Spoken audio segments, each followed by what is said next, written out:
विद्यालयों को एक डंडे से नहीं हाँक सकते। बहुत सारे विद्यालय न तो किताब देते हैं अपनी, न अपनी ड्रेस बेचते हैं, वो कर सब मार्केट से लेके आओ। 97% विद्यालय और जिनकी फीस 25,000 रुपये से कम है सालाना, कुछ विद्यालय ऐसे 1 या 2% जिस प्रकार की गड़बड़ियाँ करते हैं।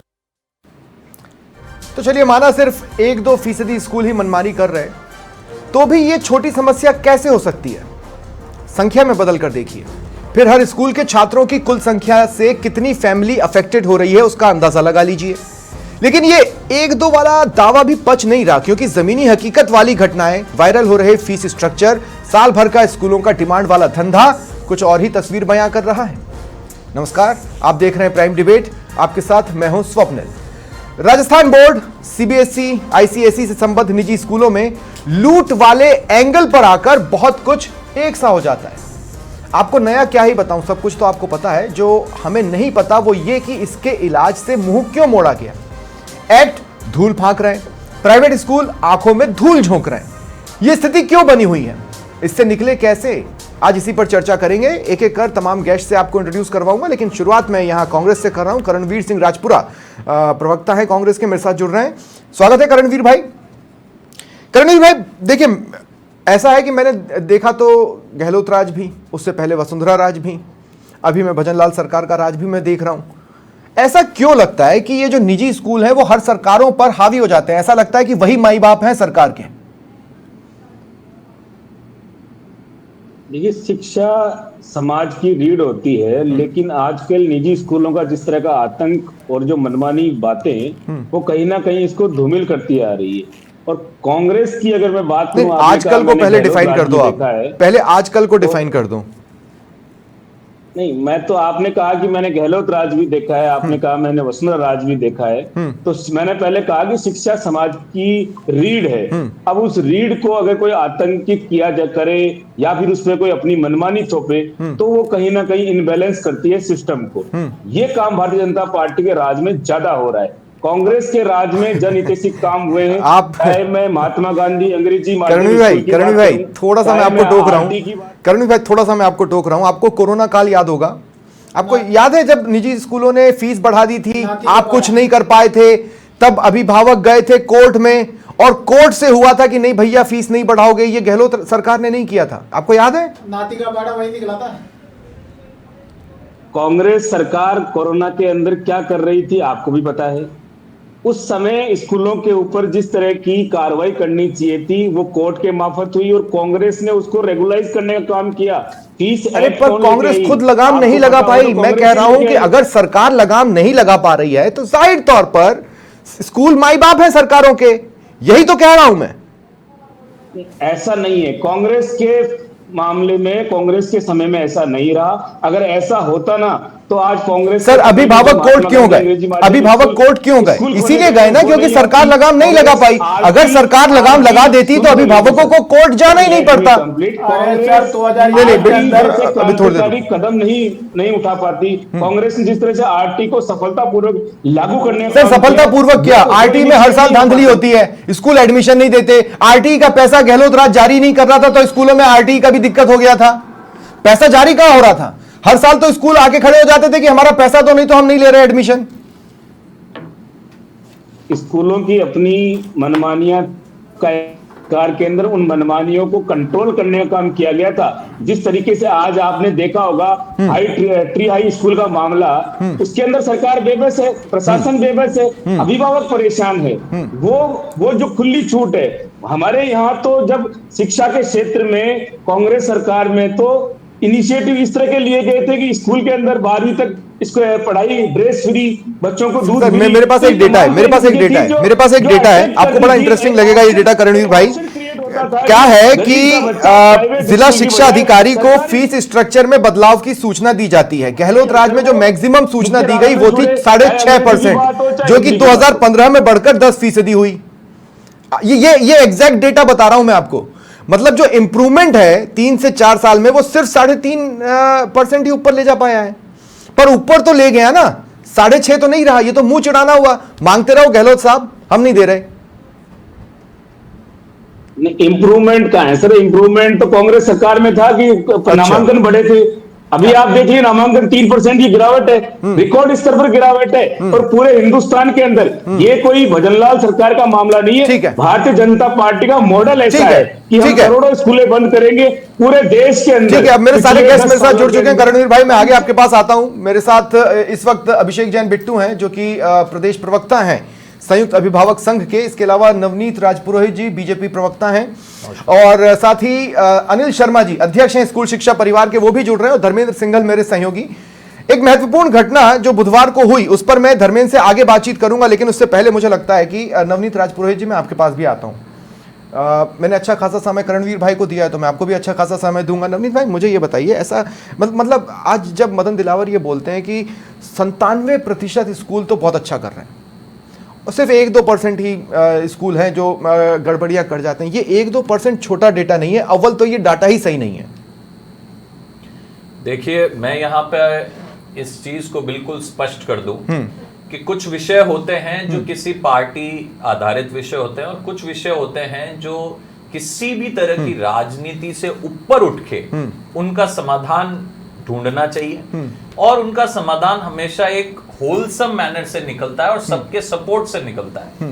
भारतीय जनता पार्टी की सरकार जो राजस्थान में शिक्षा को सुदृढ़ बनाने के लिए, यूनिवर्सली एक्सेसिबल बनाने के लिए और अफोर्डेबल बनाने के लिए जो कदम उठा रही है, मुझे लगता है कि कांग्रेस को स्पिरिट में क्या उठा रही चीजों का, जैसे आपने अभी लेटेस्ट यूनिफॉर्म ही तो बदलवा रही है। नहीं, लेटेस्ट टीचर्स को बोल रही मोबाइल का यूज मत करो। बढ़ोतरी पे आपने इस चर्चा को रखा है, जो मनमानी चीजों पे आपने इस चर्चा को रखा है, उसमें जो महत्वपूर्ण ऑर्डर है जो कुछ दिनों पहले शिक्षा विभाग की तरफ से जारी हुआ है, जिसमें ब्लॉक स्तर पे जो कमेटियां बनाई जाएगी, जो कमेटियों को समय सीमा निर्धारित करते हुए ये कहा गया है कि उनको अपनी रिपोर्ट 15 अप्रैल तक इसको सौंपनी है, और सारे स्कूल्स में ब्लॉक स्तर से वो कमेटियां जाके निरीक्षण करेगी और ये पता करेगी कि कौन सी ऐसी स्कूल्स हैं, कौन से ऐसे विद्यालय हैं जो ऐसे नियमों का पालन नहीं कर रहे हैं। और ये सारे कदम क्या दर्शाते हैं? देखिए, मैं एक बात नवनीत जी, समय देंगे, बिल्कुल, अभी आप मुझे एक बार उनको भी टोक रहा था, मैंने उनको टोक रहा था, बात का जवाब भी जरूरी है। नहीं, मैं आपको समय दूंगा, लेकिन उससे पहले एक छोटा सा सवाल आपके लिए है। देखिए, कांग्रेस को समय इसलिए दिया क्योंकि टेक्निकली मैं विंडो नहीं बना पाया था, नहीं तो मैं पहले आप ही के पास आना चाहता था आज की घटना को लेकर। ये तो हो गया मेरा बचाव। अब प्रॉब्लम ये है, मैं ये कह रहा हूं कि 2016 में फीस एक्ट बना वसुंधरा राजे के टाइम पर, ठीक है, 2017 में प्रभाव में आया, जिसके बाद निजी स्कूल कोर्ट चले गए, फिर राज्य सरकार चली गई, फिर गहलोत राज में फीस एक्ट लागू हुआ नहीं हुआ, उसकी स्थिति सभी को पता है, फिर भजनलाल सरकार आई। मदन दिलावर ने एक बार भी अभी तक ये नहीं कहा है कि इस तारीख से फीस एक्ट हम लागू करवा के रहेंगे।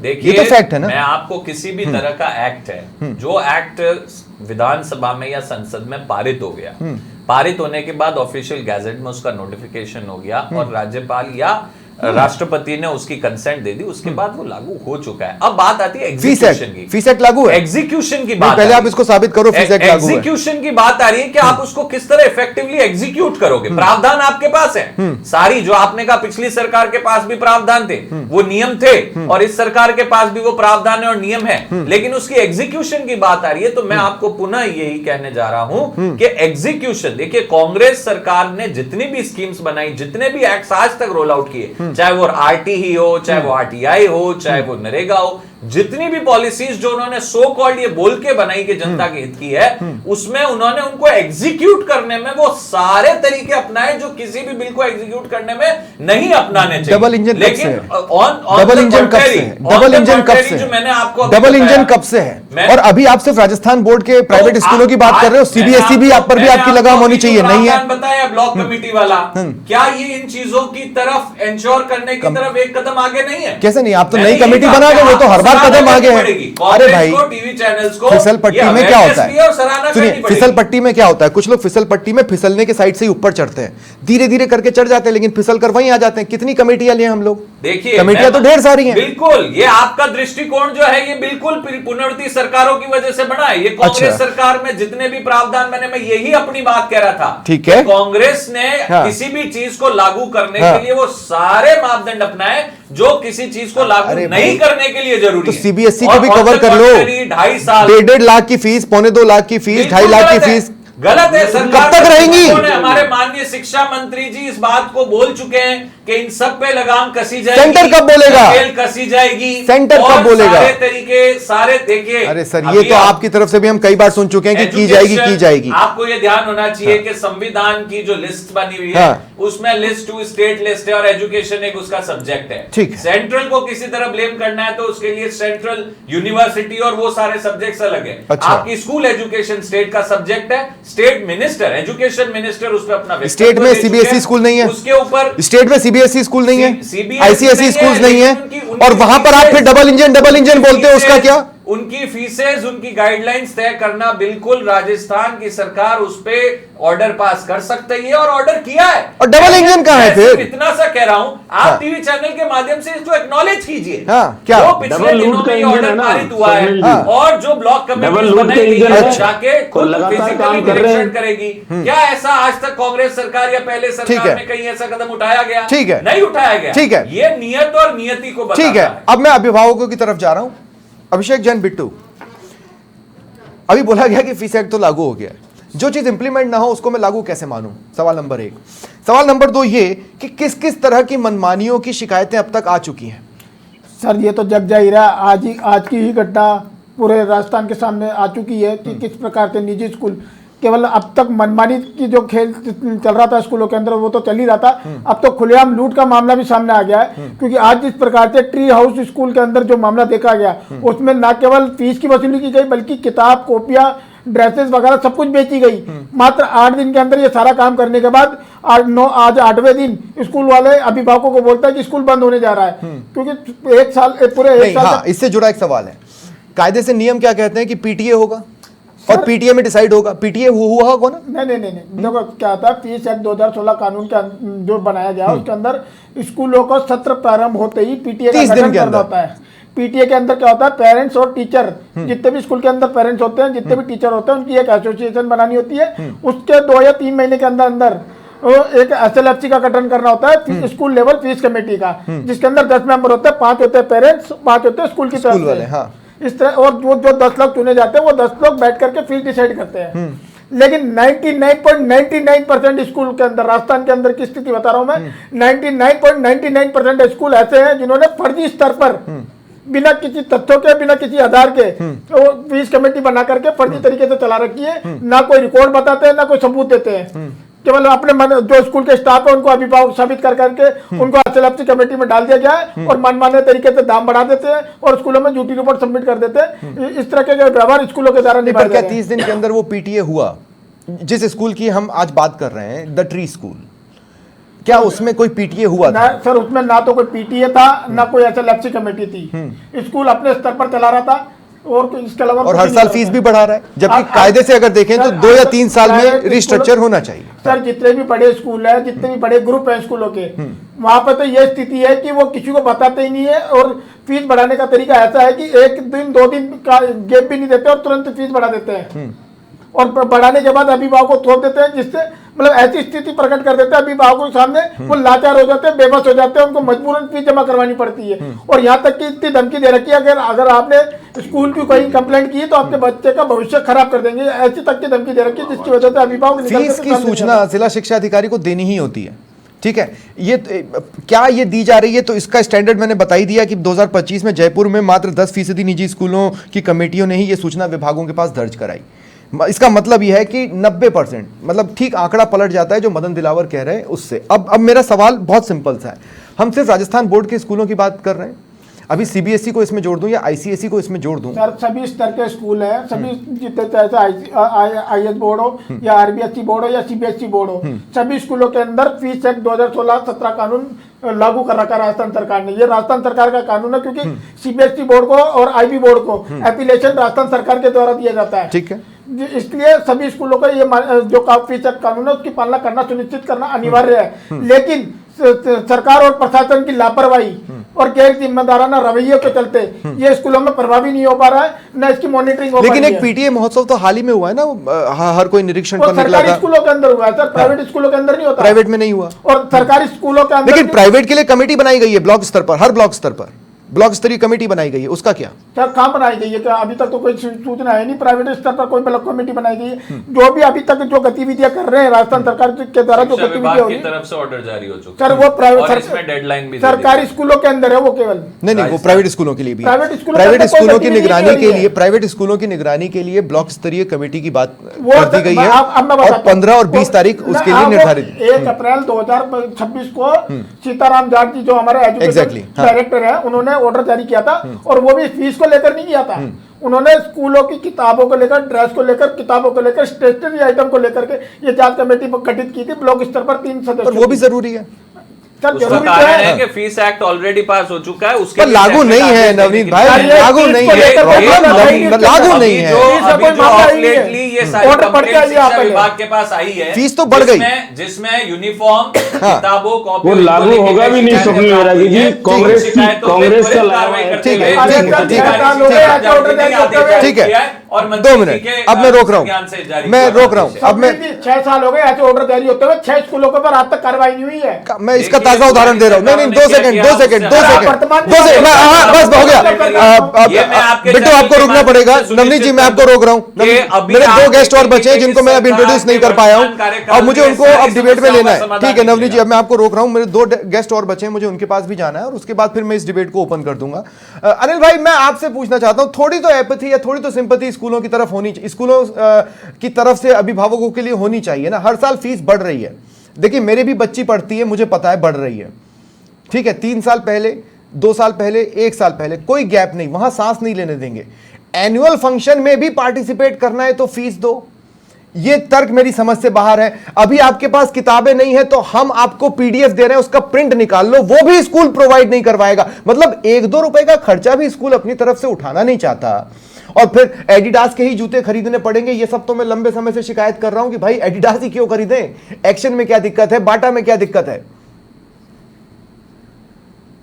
सर बेसिकली इसमें 3 प्रकार के स्कूल हैं राजस्थान में आज की तारीख में। एक स्कूल है जो एक तरह से बिजनेस हाउस कह लीजिए और बहुत बड़े स्कूल्स हैं, नाम मैं लूंगा तो अच्छा नहीं लगेगा। परसेंटेज बता दीजिए, टोटल स्कूलों में से इस वाले ग्रुप के कितने एडमिशन होते हैं, परसेंटेज बताइए ना। ऐसे स्कूल्स में मैं बता दूं, जो बड़े स्कूल्स मान लीजिए आप समझ जाइए, अरे 5-6 लाइन लग के एडमिशन होता है, एडमिशन की सिफारिश होती है। ऐसी कंडीशन में वो मनमर्जी करेगा, ये मार्केट का रूल है। वो ऐसे बिजनेस हाउस हो चुके वो, उनको कोई मतलब नहीं। हाँ। दूसरा सरकार ने बिजनेस हाउस बना दिए। अच्छा, बड़ी ताजुब करेंगे स्वप्निल भाई, सरकार हर साल जो मान्यता की फीस बढ़ाती है वो 150%। आज एक स्कूल की मान्यता लेने के लिए 25 से 30 लाख रुपए राजस्थान में हो तो मान्यता मिलेगी। ये तो 1 नंबर में तो रिश्वत दो जो अलग दो। अच्छा, आरटी के पेमेंट की जिसकी बात कर रहे हो, प्रैक्टिकल समझिएगा फीस क्यों बढ़ती है। मैं बहुत ओपनली बोल रहा हूँ, हमें 25% आरटी का पैसा मिलता है, 25% बच्चे आरटी के तहत लेने होते हैं। अब कल्पना करिए मेरे स्कूल में 1000 बच्चे हैं, इट मींस मुझे 250 बच्चे आरटी के तहत लेने ही लेने पड़ेंगे। अब 250 बच्चों की फीस अगर मेरी स्कूल का 3 करोड़ का सालाना फीस आती है, यानी 75 लाख रुपए मेरे नहीं आएंगे। और ये 75 लाख रुपए 3 साल तक नहीं आएंगे। एक नुकसान तो हो रहा ही है। इसको आप नुकसान कह रहे हैं, सोशल रेस्पॉन्सिबिलिटी करके कोई चीज नहीं है क्या अनिल भाई? आप भी फिर इसको बिजनेस ही साबित कर रहे हैं। आपकी कोई सोशल रेस्पॉन्सिबिलिटी कुछ है या नहीं है भाई? पूरे मुद्दे को समझो। फिर जहां 70,000 फीस है स्कूल की, गवर्नमेंट 13,000 देगी, वो भी 4 साल तक नहीं देगी। तो ये खर्चे कहां से मीट आउट होंगे? तो बेचारा जो फीस दे रहा है वो मर रहा है। हमें तो गवर्नमेंट को लिख के दिया है। अरे भाई एक एसोसिएशन के तौर पर, स्कूल शिक्षा परिवार के तौर पर आप लोग भी तो समय समय पर भाई मंत्रियों को बुला तो लेते हैं अपने एनुअल फंक्शंस में, आप लोग कभी अपनी बात रख नहीं सकते क्या वहां पर? अरे सर 20 बार रखी है ना, करे कहां से? हाँ, कोई सुनने को तैयार नहीं, न अभिभावक की सुनते ना हमारी सुनते। और किसी सरकार भाई आपकी क्या सुने, आपकी क्या सुने अनिल भाई सिंसियरली बताइए, आपकी क्या सुने? जब हमको ये नहीं समझ में आ रहा कि आपकी सोशल रेस्पॉन्सिबिलिटी और आपके बिजनेस के मॉडल को आप लोग अलग अलग देख नहीं पा रहे हो, तो आपकी क्या सुने? मैं बता रहा हूं, जो यही तो कह रहा हूं, मेरी ये सुनो कि आरटी में गरीब बच्चों को मैं एडमिशन देना चाहता हूं, संविधान ने उनको अधिकार दिया है ना। देना चाहते हो नहीं, आपको देना होगा। पहले तो ये बात आप दिमाग में बिठा लो, संविधान का मतलब तो यही होता है कि देना होगा। उसका मतलब यह है कि आपको देना होगा। आप देना चाहता हूं तो बोल ही नहीं सकते, आपको देना ही है। अरे यार मैं कह रहा हूँ हाँ। नहीं देंगे, नहीं देंगे एडमिशन। क्यों? मैं कह रहा हूँ ना आपको, सरेआम कह रहा हूँ टीवी पे। पर क्यों नहीं देंगे? सरकार का बाप एडमिशन करा के दिखाले। ये आपके अंडर में हो रहा है नवनीत भाई, मैं कुछ नहीं कह रहा हूं, ठीक है? अब सुनते रहिए, अभी तो आपको और भी बहुत कुछ पता चलेगा। हाँ अनिल जी, आप समझने की कोशिश करें, जब सरकार फीस नहीं देगी तो स्कूल चलेगा कैसे? पेरेंट देंगे नहीं, सरकार देगी नहीं, तो वो पेड़ कैसे तोड़ के चलाऊं क्या स्कूल? तो भैया गन्ने के जूस की अरे दुकान तो देखिए, थोड़ी ना है कि जो गन्ने आपके पास अवेलेबल है उसको पूरा 8-10 बार मोड़ के जूस ही निकालते रहोगे। पहली बात तो ये बताओ कि अरे भाई, बिल्कुल कमाना था, बिल्कुल दुकान बनाएगा। क्यों नहीं खोल दी फर्नीचर कौन आपने? लाएगा? हाँ। बिजली का बिल कौन देगा? हाँ। टीचर को सैलरी कहां से आएगी? अरे भाई मैं आपसे ये कह रहा हूं कि ये गन्ने के जूस की दुकान थोड़ी ना है जो कि आपके पास जो गन्ने आ गए उसको 8-10 अरे बार तो भाई मोड़ के गन्ने की जूस की निकालता दुकान रहो। नहीं तो एक काम करो, आप सारे मिलके एक स्कूल खोल के चला के दिखा दो बिना फीस, मान जाऊंगा मैं। अच्छा। बीजेपी और कांग्रेस के हो। बिना फीस की बात चल रहे हैं। 25% चल रहे हैं। माननीयों के कैसे? स्कूलों में तो हर साल फीस बढ़ रहे हैं। इन्हीं में से एक माननीय के स्कूल में मेरी बेटी पढ़ रही है, नाम लूंगा तो मुझे नहीं पता स्कूल मेरी बेटी के पीछे कैसे बढ़ जाएगा। सुबह शाम मुझे उसके चक्कर लगाने पड़ जाएंगे। ये डर अभिभावकों का है और फैक्चुअल है। सर आप समझ नहीं पा रहे, जब हाँ। तक देखिए समाधान तब होगा। हाँ। स्वप्निल भाई अगर ईमानदारी से सुनो, हाँ। अगर हम केवल हंगामा खड़ा करने के लिए डिबेट कर रहे हैं, दैट डजंट मैटर, हम कर सकते हैं, मैं भी कुछ बोल दूंगा। हाँ। पर व्यवहारिक तौर पे मेरी परेशानी को समझने की कोशिश करो। सरकार नियमों को ठीक करे, किताब को, मैं एक एक चीज पे आ रहा हूँ हाँ, और ठीक है। व्यवहारिक आ रहा हूँ। ठीक है। हाँ सरकार की किताब आती है 150 रुपए की। हाँ सरकार की किताब किसी क्लास की 150 की आती ठीक है। उसी किताब को ईमानदारी से अगर प्राइवेट वाला छपाता है तो पड़ती 600 की, ईमानदारी से, यानी बिना फायदे में सरकार की तरह। क्यों? सरकार का राइटर फ्री का है, सरकार का पेपर जीएसटी फ्री है, उसका पाठ्य पुस्तक मंडल उसको फ्री में बेचता है, सही और है। गवर्नमेंट प्रेस फ्री में छापती है। मेरी भी छाप दो फ्री में, मेरी भी बेच दो फ्री में, मेरी भी लिखवा दो फ्री हाँ। में। मेरे को अरे GST 600 रुपए किताब के कौन सी पाँच किताब के प्राइस बता रहे हैं आप? 150 कौन सी है सर जी, 600 रुपए? है सर जी। अब आप 8वीं के बाद की कोई साइंस की किताब उठा लो, लागत बोल रहा हूँ, 8वीं के बाद किसी साइंस की किताब को आप उठा लो। एमआरपी बात अलग है, ये लागत बोल रहे हैं कि इनकी 600 अरे तो एमआरपी पे आपका कंट्रोल नहीं है क्या? 600 रुपए की तो- टैक्स मिल रहा है ना आपको? भाई लागत तो पूरी दोगे कि नहीं दोगे? वाह भाई, आप तुम्हें लागत मुझे भी नहीं लगता देना है चाहते। ये आप- अच्छा मुझे बताइए, हाँ। ये तू तो लाग सारी नहीं है। चीजें- मैं दूसरे ये मैटर में सारी आऊं। अब चीजें आप हमारी फीस बढ़ोतरी सरकार पे आ रहा हूं मैं। सुनिश्चित करेगी। हाँ। ये सारी चीजें हमारी ठीक है। सरकार सुनिश्चित करेगी कि ये दुकानें जो इस तरह के व्यवहार हाँ, अनिल भाई करके सुन रहे हैं और आपको, आप टीवी बोलिए। चैनल पे खुले आम बोल रहे हैं कि यार, पढ़ा के फोन दिखा दो आने मेरी वाला स्कूल में 25% बच्चे, आप चेक उन सब करके पे रोक के कार्रवाई दिखा हम दो। करेंगे। सर समस्या यही है कि कार्रवाई नहीं होती ठीक है, है। इस मैं सब अब पे- ठीक है। या दो मिनट, चैनल पे बोल रहा हूं, अधिकारी को हटा दो। 2 मिनट मैं इस चैनल के माध्यम हाँ। से आपके दर्शकों को बताना चाहता हूं हाँ। कि ऐसी स्कूलों पे हाँ। कार्रवाई हमारी सरकार करेगी हाँ। और ये अभिभावकों देखते- को न्याय दिलाने का काम देखते हैं। भजनलाल सरकार करेगी। देखिए क्या है, ये मैं आपके चैनल एक के अच्छी माध्यम बात मैं से आपको बताता हूं। कहना अच्छी बात चाहता यह है हूं। कि सूरज हर रोज उगता है, फिर उगेगा कुछ घंटों के बाद, पता चल जाएगा कि जो दावे हैं और हकीकत है उसको हकीकत में अमली जामा पहनाया गया है नहीं। धर्मेंद्र सिंघल मेरे साथ जुड़े हुए हैं।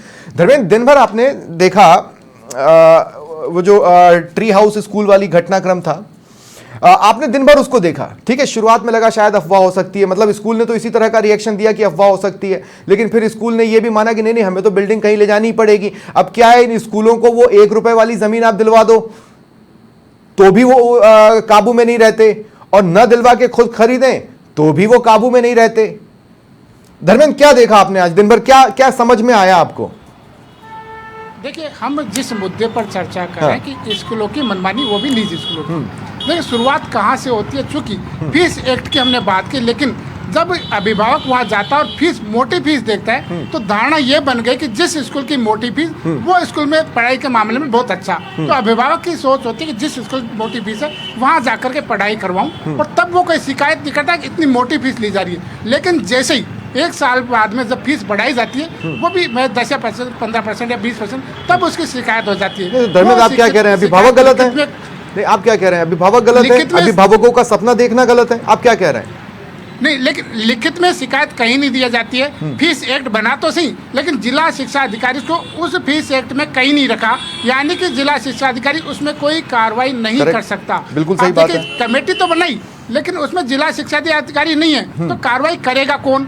दूसरी बात है, अभिभावक जब वहाँ जा रहा है उससे मोटी फीस वहाँ पे ली जा रही है, किताबों के पैसे लिए जा रहे हैं, और अचानक जब वो सुबह स्कूल में बच्चे को लेकर के जाता है, उससे कहा जाता है कि ये स्कूल बंद हो गया है, और वो कारण ये है कि इसकी लीज खत्म हो गई, यानी कि उसे पता ही नहीं था कि इसकी लीज खत्म कब होगी, क्यों एडमिशन दिया। अब देखिए, अरे पर ऐसा कैसे हो सकता है यार धर्मेंद्र भाई, आप एक बात बताओ, ऐसा कैसे हो सकता है कि उसको पता ही ना हो कि हमारी लीज खत्म होने वाली है? पसीने छूट जाते हैं यहाँ पर। अगर किराए के घर में कोई रहता है, उसको ये पता होता है कि भाई 1 तारीख को अगर मैंने नहीं दिया पैसा तो मकान मालिक तकाजा करने लगेगा, हो सकता है मैं सोशली बेइज्जत महसूस करूं। ऐसा कैसे हो सकता है कि स्कूल को ना पता हो यार? सर स्कूल को तो पता था, लेकिन वो गुमराह कर रहा है। लेकिन चूंकि इस अभिभावकों को नहीं पता। एक और इंपॉर्टेंट पॉइंट है जिस पे मैं नेक्स्ट राउंड पे आऊंगा। हाँ बोले धर्मेंद्र। क्योंकि किताबों की फीस लेनी थी, स्कूल की फीस लेनी थी, उसे अपने पैसों से मतलब था, अभिभावक और बच्चों से कतई मतलब था, क्योंकि उसे डर नहीं है कि शिक्षा विभाग कोई कार्रवाई करेगा। अब जब ये डर नहीं है तो कहीं न कहीं स्कूल, जो निजी स्कूल है, वो अपनी मनमानी पर यहाँ पर उतर आते हैं जी। पर डर क्यों होगा? देखिए डर क्यों होगा? डर फैलाने के लिए एक बहुत अच्छा मौका मिला था, और उस मौके में किसी को इंसाफ भी मिलता और निजी स्कूलों को शिकंजे में कसा जा सकता होता।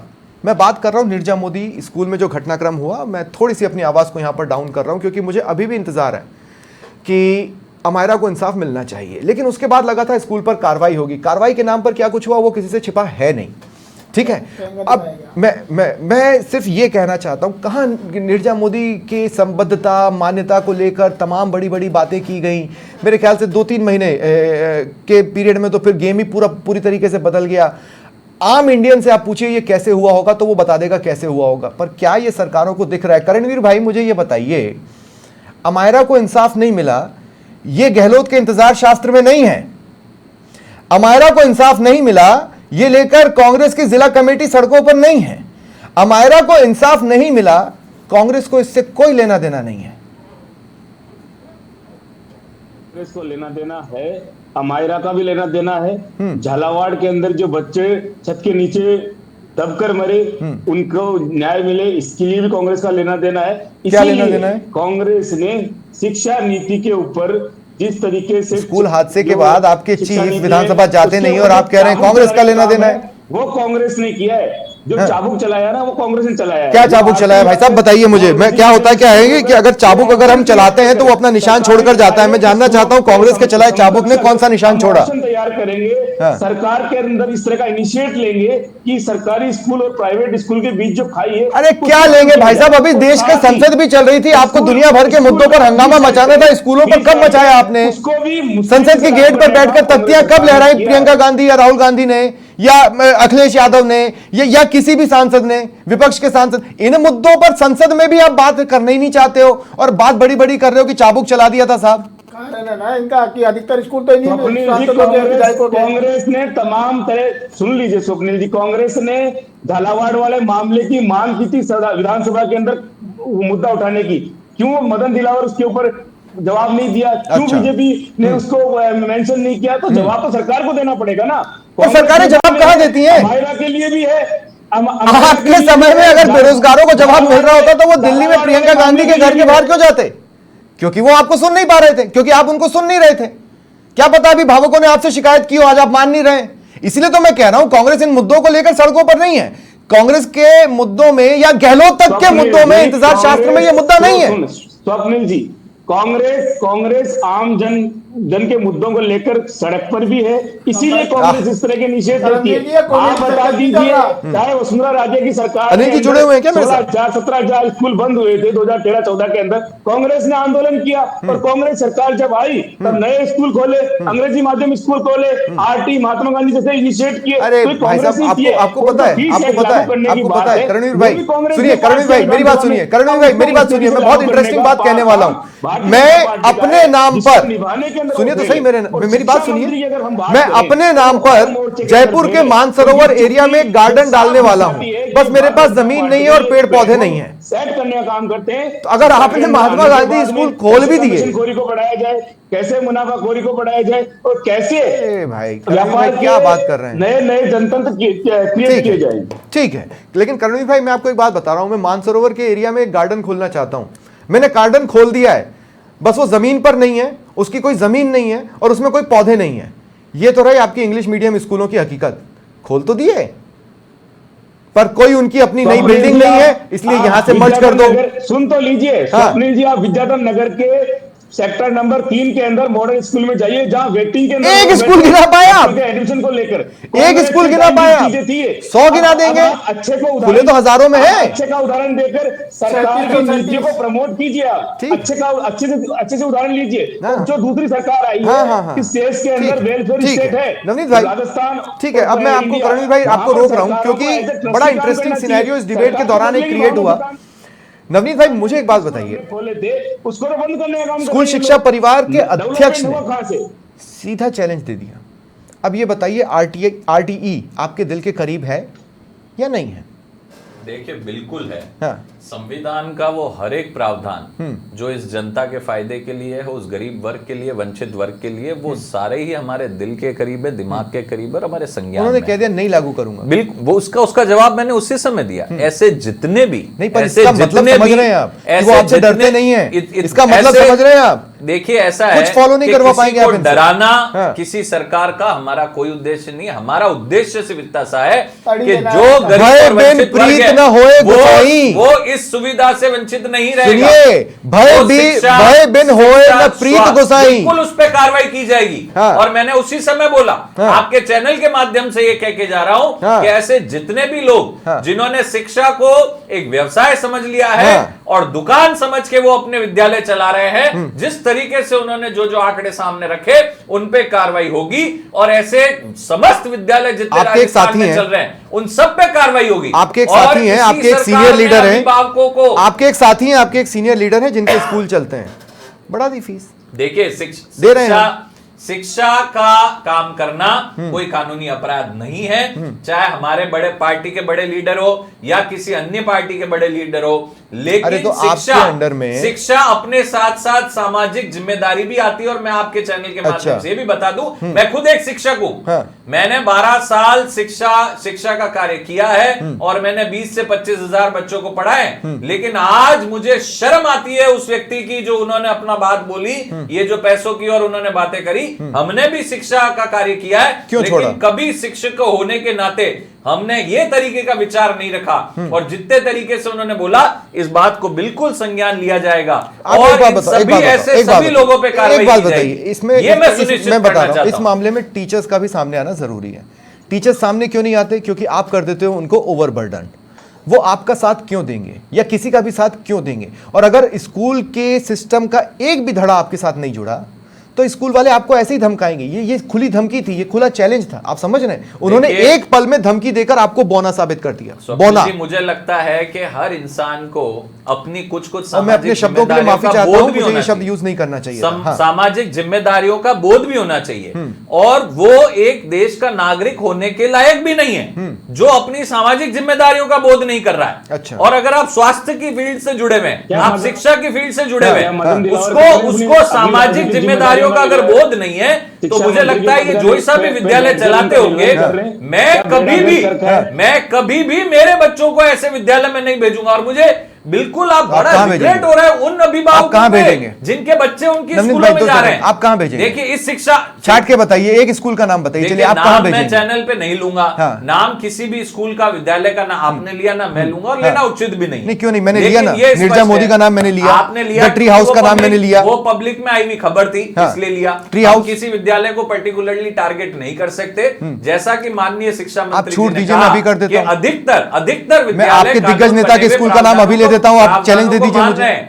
मैं एक बार पुनः स्पष्ट कर दूं, हम इस चीज को कितना भी खींचे, मैं एक बार वापस मेरी सरकार का और मेरी पार्टी का रुख स्पष्ट कर देता हूं। ठीक है। जितने भी प्रावधान उच्चतम शिक्षा, अफोर्डेबल शिक्षा और यूनिवर्सल एजुकेशन के लिए बनाए गए हैं, सरकार प्रतिबद्ध है कि उन सबको किसी भी येन मेन प्रकार से किसी भी हद तक जाना पड़े लागू करके रहेगी। और अभिभावक की जितनी भी शिकायत है, बिट्टू कितना भरोसा? हमारी सरकार में दूर करेगी। बिट्टू कितना भरोसा? यूनिवर्सल एजुकेशन माननीय प्रधानमंत्री जी का मुद्दा है और उसको सुनिश्चित करना। अब मैं रोक रहा हूं। कितने लोगों के साथ ये बीतेगी? क्या बोल रहे हो करणवीर भाई? क्या बोला आपने? मैं इनको कह रहा हूँ प्रतिबिंब जी, क्या कह रहे थे भी कि हम प्रतिबद्ध है। इम्प्लीमेंटेशन तक लेके आइए इनको, इम्प्लीमेंटेशन तक लेके आइए, नहीं तो ये हमारा चाहे झालावाड़ की घटना हो, इतना कहना चाहता हूं भाई साहब दिन बढ़ते रहेंगे कि इस तरह के उदाहरण शिक्षा एक दिन में तिजारत में नहीं बदली, रोज नए घटते रहेंगे। शिक्षा एक दिन में तिजारत में नहीं बदली, और मैं उस थ्योरी पे नहीं जाना चाहता हूं कि नेहरू काल से लेकर अब तक क्या क्या हुआ। मेरा इतना सा कहना है, हाँ, ठीक है, सरकार को 2.5 साल, लेकिन बिट्टू मुझे एक बात बताइए, समय आ गया है, हमने इस इशू के आसपास कई डिबेट्स कर ली, ग्राउंड पर वर्क करने हमसे बहुत सारे वादे भी हो गए। अब क्या होता है ना कि हमें किसी भी वादे पर भरोसा करने से पहले ना डर लगता है, ठीक है, और डर इसलिए लगता है क्योंकि मन में कहीं ये घर कर गया कि बदलेगा तो कुछ नहीं, बदलने वाला कुछ नहीं है, ठीक है। मतलब जब, अगर आप एक बात बताइए, जब वसुंधरा राजे नहीं संभाल पाई, जब अशोक गहलोत नहीं संभाल पाए, अभी सेंटर में हम कह सकते हैं चलिए ठीक है प्रधानमंत्री मोदी हैं, बहुत शक्तिशाली हैं, वो हो सकता है डर फैला दें, लेकिन उन तक ये बात जानी तो चाहिए ना कि इस मामले में डर फैलाना जरूरी है। बिल्कुल बिल्कुल सर, बिल्कुल। कारण क्या है, देखो सर, जब नियत में खोट हो ना तो बातें कितनी बना लो, लेकिन नियत ही ऐसी है कि काम करना नहीं है, हमें केवल उसका दिखावा करना है। आज जिस प्रकार से हमारे नवनीत भाई जी बोल रहे हैं कि हम स्कूलों के ऊपर कार्रवाई करेंगे, आरटीई की क्या हकीकत है? बहुत लंबे समय से आपके मैसेजेस मुझे मिलते रहे। ये है कि पिछले सत्र की बताता हूँ मैं, इस सत्र वर्तमान तो चल ही रहा है, नहीं वर्तमान में आपका स्ट्रगल चल रहा है इसलिए पूछ रहा हूँ। नहीं, वो तो चल ही रहा है, पिछले सत्र की मैं बता रहा हूँ। पिछले सत्र के 40,000 बच्चे आज भी दर दर भटक रहे स्कूलों में एडमिशन के लिए। 80,000 बच्चों की लॉटरी निकाली थी, जिसमें 40,000 बच्चे अभी फरवरी 2026 में जाके 40,000 बच्चों के कंप्लीट एडमिशन हो पाए, मतलब पूरा सत्र खत्म होने के बाद। और अब उसके बावजूद 40,000 बच्चे आज भी दर ठोकरे खा रहे हैं, स्कूलों में एडमिशन के लिए धक्के खा रहे हैं, उनको अभी तक दाखिले नहीं मिले। और अब सरकार ने 6 लाख आवेदनों में से 2.25 लाख बच्चों की लॉटरी और निकाली है, उनमें से भी लगभग 85% अभिभावक आज भी ठोकरे खा रहे हैं। 1 महीना बीत गया लॉटरी निकले हुए, आज भी ठोकरे खा रहे हैं। किसी का मतलब नामांकन किसी भी प्रकार से क्लियर नहीं है। स्कूल वाले खुले शब्दों में साफ मना कर रहे हैं कि हमें अनुदान राशि नहीं मिल रही है, तो हम स्कूल के अंदर आपके बच्चे का दाखिला नहीं लेंगे। आपको जितनी ताकत लगानी है, जहां पे भी जाना है, जिसको भी बोला सारी कंप्लेंट कर रहे हो, लेकिन हम स्कूल में आपके बच्चे का दाखिला नहीं देंगे। ऐसी स्थिति अभिभावकों को फेस करनी पड़ रही है। तो ऐसी स्थिति जब अभिभावकों को फेस करनी पड़ रही है, तो ऐसे में बच्चा कहां से पढ़ेगा, कैसे उसके भविष्य का निर्माण होगा। ठीक है, तो नो भय तो मनमानी तय। अब मेरा आखिरी सवाल है धर्मेंद्र सिंघल, मैं आपके पास आ रहा हूं। धर्मेंद्र, कहाँ आपके हिसाब से, चूंकि ये बीट आप कवर करते हैं, एजुकेशन आपकी बीट है, हम लोगों ने आपको कुछ सोच के ही सौंपी हुई है ना, मैं आपसे सिर्फ इतना पूछना चाह रहा हूँ, दिक्कत कहाँ फंस रही है? दिक्कत कहाँ फंस रही है, क्यों नहीं हो पा रहा है? इसमें आप बजट का रोना नहीं रो सकते, इसमें आप ताकत का रोना, सारी एजेंसियां आपके पास हैं, मतलब ईडी इसकी सरकार में उसके पीछे पड़े, या सीबीआई इसकी सरकार में उसके पीछे पड़े, और उसकी सरकार में इसके पीछे, इसके अलावा इनके पीछे तो नहीं पड़ती दिख रही। देखिए, इसके लिए मैं इतना कहूँगा कि राजनीति में शिक्षा होनी चाहिए, शिक्षा में राजनीति नहीं होनी चाहिए। हर बार होता है कि जब सरकार बदलती है तो कहीं न कहीं शिक्षा को लेकर के जो नवाचार किए जाते हैं या उन्हें प्रयोगशाला बना दिया जाता है, चाहे वो शिक्षा विभाग हो या अन्य विभाग हो, उसका खामियाजा कहीं न कहीं पूरे जो सिस्टम को यहाँ पर उठाना पड़ता है। अगर सरकारी स्कूलों की बात करूँ, 2 साल पहले एक IAS अधिकारी की जो बच्ची थी वो राजधानी में सरकारी स्कूल में पढ़ती थी, और आज ही शिक्षा मंत्री ने कहा कि क्यों नहीं अधिकारी और जो अभिभावक वो सरकारी स्कूल में पढ़ाए। अभी जो नवनीत जी बीजेपी वाले, उन्होंने कहा कि मैं उस स्कूल में नहीं पढ़ाऊंगा, तो आज से शुरू कर दीजिए, क्यों नहीं सरकारी स्कूल भेज दो। कांग्रेस वाले बैठे वो भी घोषणा कर दे कि मैं मेरे बच्चों को वहाँ। तो ये जो निजी दुकानें वो कहीं न कहीं कह सकते हैं वो थोड़ी उनकी मनमानी यहाँ पे कम हो सकती है। जी ठीक है, तो मैं इन द एंड यही कहूँगा कि देखिए, ड्राइविंग सीट पर जो बैठा होता है वही किसी को मंजिल तक ले जा सकता है। अभी बीजेपी बैठी हुई है, नवनीत भाई, हम उम्मीद ही कर सकते हैं कि आप ड्राइविंग सीट पर इस गाड़ी को सही दिशा में ले जा पाएंगे, और अगर नहीं ले जा पा रहे हैं तो आपको गाइड करने के लिए एज ए नेविगेटर कांग्रेस है। तो करणवीर भाई, हम आपसे भी उम्मीद ही कर सकते हैं कि शायद आप इस पर नजर रखें और इनको सही दिशा में बढ़ाने में मदद करें। क्लोजिंग कमेंट अभिषेक आप देते हैं, फिर मैं क्लोज ही कर रहा हूँ। जिस प्रकार से हमारे नवनीत भाई जी ने कहा, अनिल जी का स्टेटमेंट सुन के कि हम ऐसे स्कूलों के ऊपर कार्रवाई करेंगे, दिख जाएगा। मुझे ऐसे कमेंट के ऊपर हंसी आ रही है। कारण कि पिछले सत्र के अंदर करीबन 80 स्कूलों को अंतिम चेतावनी के नोटिस, कम से कम 4 बार नोटिस शिक्षा विभाग द्वारा जारी हुए, लेकिन आज तक उन स्कूलों पर कार्रवाई नहीं हुई। क्यों? क्योंकि शिक्षा विभाग उनके प्रभाव में नहीं था, बल्कि शिक्षा विभाग स्कूलों के प्रभाव में था। इस वजह से उनके ऊपर कार्रवाई नहीं हुई। ठीक है, एक समस्या जो अपना समाधान मांग रही है, देखना यह है कि समाधान देता कौन है और कब तक दे पाता है। प्राइम डिबेट में फिलहाल इतना ही। बने रहिए समाचार प्लस पर।